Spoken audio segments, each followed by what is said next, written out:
Ya, pemirsa sudah bersama kami di studio Ketua DPP Partai Perindo bidang kepemudaan Bung Effendi Syahputra. Selamat sore, Bung Effendi. Selamat sore Mbak Bang, apa kabar? Baik, kabar baik. Bang Effendi gimana melihat 78 tahun kita merdeka sebagai pemuda, apa yang kurang dan apa yang harus kita lakukan? Iya. Yang pasti sekarang pemuda lebih bebas berekspresi. Ini zamannya digitalisasi. Anak muda punya ruang-ruang kanalisasi untuk menyalurkan idenya lebih besar. Sekarang generasi zamannya YouTube, generasi zamannya Twitter, semua bebas berekspresi. Tentu ini berbeda dengan 78 tahun yang lalu, ketika anak-anak muda kita masih dikejar-kejar Belanda, Bang ya. Masih dikejar-kejar Jepang. Untuk berekspresi pun harus mempertaruhkan nyawanya. Tapi hari ini kebebasan yang sebebas-bebasnya kita terima di alam demokrasi yang sangat terbuka. Pemerintahan hari ini pasca Orde Baru juga membuka keran selebar-lebarnya bagi arus informasi, berpendapat, berdialektika. Ini pikir sebuah hal anugerah buat anak-anak muda sekarang di alam kemerdekaan seperti ini. Inilah kemerdekaan sebenarnya buat anak muda. Bebas berkreasi, bebas berkarya tanpa ada tekanan-tekanan tertentu dari penguasa. Nah ini saya pikir harus disyukuri. Namun tentu ini juga masih banyak PR-PR anak-anak muda ke depan supaya anak-anak muda ini tidak kemudian terperangkap di dalam zona aman ini. Indonesia sekarang hari-hari ini ke depan sedang menikmati yang namanya bonus demografi. Kalau kita lihat di Jepang sekarang kesulitan, anak-anak mudanya udah kekurangan. Mereka harus mengimpor orang. Sementara di Indonesia, piramida kita itu anak-anak mudanya luas sekali. Betul. Dengan anak muda yang seluas seperti itu, maka source sumber daya manusia kita juga luas. Nah, tinggal bagaimana dengan kuantitas yang sebesar-besarnya ini bisa berkualitas. Tidak kemudian kuantitas besar tidak diikuti dengan kualitas. Untuk itu ini kesempatan kita untuk mengisi kemerdekaan dengan hal-hal positif. Apakah dia terjun ke dalam organisasi, dia terjun dalam korporasi, maupun dia berinisiatif untuk menjadi entrepreneur muda yang kemudian menciptakan lapangan pekerjaan dan lapangan mata pencarian buat banyak anak-anak muda yang lain. Jangan ngantri di belakang. Memang kalau diperhatikan begitu ya Bang Effendi, ketika kita melihat semangat juang para pahlawan kita beberapa puluh tahun yang lalu, ketika diaplikasikan dengan anak-anak muda sekarang, bagaimana nih Bang, supaya bisa lebih memaknai lagi kemerdekaan, bahwa kemerdekaan itu tuh bukan hanya ya udah 1945 kemudian selesai. Karena sampai sekarang pun ternyata PR yang paling berat itu tadi Bang Effendi, mempertahankannya. Apalagi kita akan menghadapi bonus demografi nanti ke depannya. Silakan Bang. Ya, setiap masa itu kan ada anak mudanya. Setiap anak muda ada masanya ya.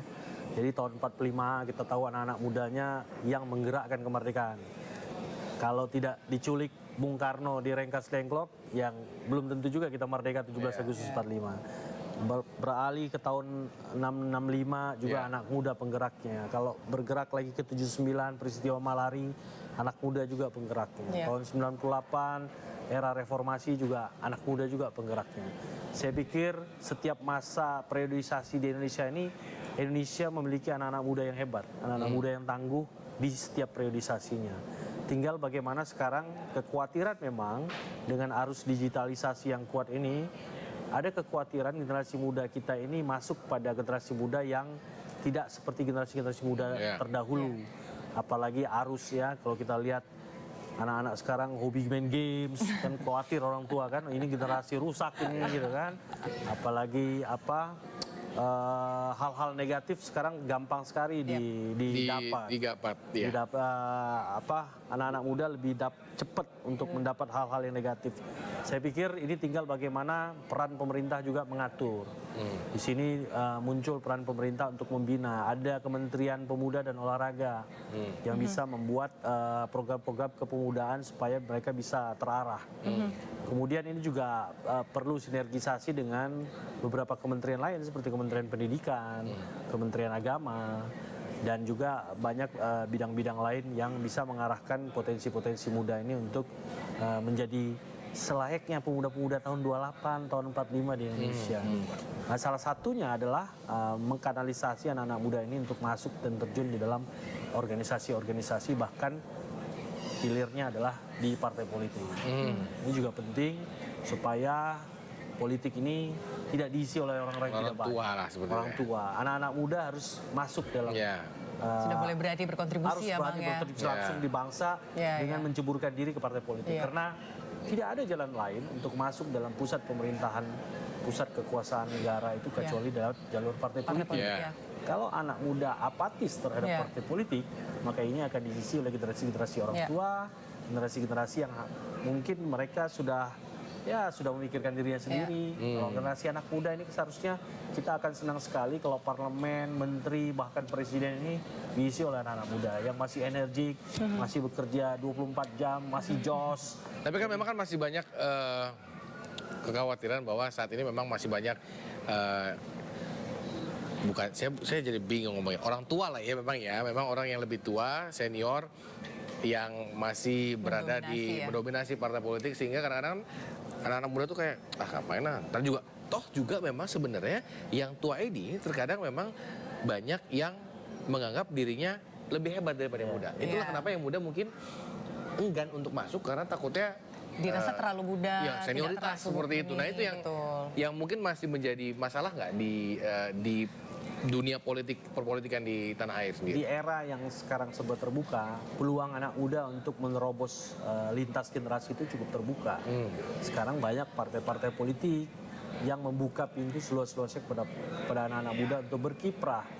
Dan ini harus betul-betul dimanfaatin. Tentu anak-anak muda ini bukan ujuk-ujuk muncul secara instan. Ya. Tapi ada proses yang mengkaderisasi mereka dari awal. Dari SMA, dari berorganisasi di OSIS. Kemudian dia masuk di kampus berorganisasi di intrakampus. Atau berorganisasi di organisasi-organisasi kampus. Kemudian selesai itu dia berorganisasi di organisasi kemasyarakatan. Dan ketika dia sudah siap dengan mentalitas seorang politisi, dia bisa terjun ke partai politik. Memang tidak semudah itu. Memang banyak barrier-barrier yang harus dia hadapi. Tapi nanti akan terseleksi. Mana anak-anak muda yang punya kapasitas unggul, mana anak-anak muda yang punya kekuatan untuk bisa tampil muncul. Dan kalau dilihat hari ini, rata-rata di DPR RI kita cukup lumayan. Punya 70 sampai 80 anggota DPR RI yang umurnya di bawah 30 tahun. Oke. Walaupun memang tidak bisa dipungkiri ada faktor-faktor X yang membuat mereka duduk, misalnya anaknya ini, Iya, anaknya betul, ini. betul. Tapi saya pikir ini sebuah hal positif yang bisa kita petik di era kemerdekaan sekarang ini. Anak muda bisa tampil lah seperti pada masanya ketika memperjuangkan kemerdekaan juga anak-anak muda yang tampil di depan. Sekarang anak-anak muda juga mulai tampil. Menteri kita juga banyak yang anak muda. Umur 30 tahun ada beberapa menteri, wamen juga. Ada yang generasi Z, generasi Y. Saya pikir ini suatu hal yang sudah mulai bagus buat negara kita. Anak-anak muda mampu tampil menjadi pemimpin-pemimpin muda, baik itu di tingkat kabupaten, tingkat kota, provinsi, pelan-pelan. Dan kita bukan tidak mungkin ke depan kita akan punya presiden anak muda. Why not gitu loh. Jadi memang kita harus memberi semangat pada generasi muda, membuka pintu selebar-lebarnya untuk mereka berkreasi. Minusnya anak muda ini kan kurang diberi kesempatan.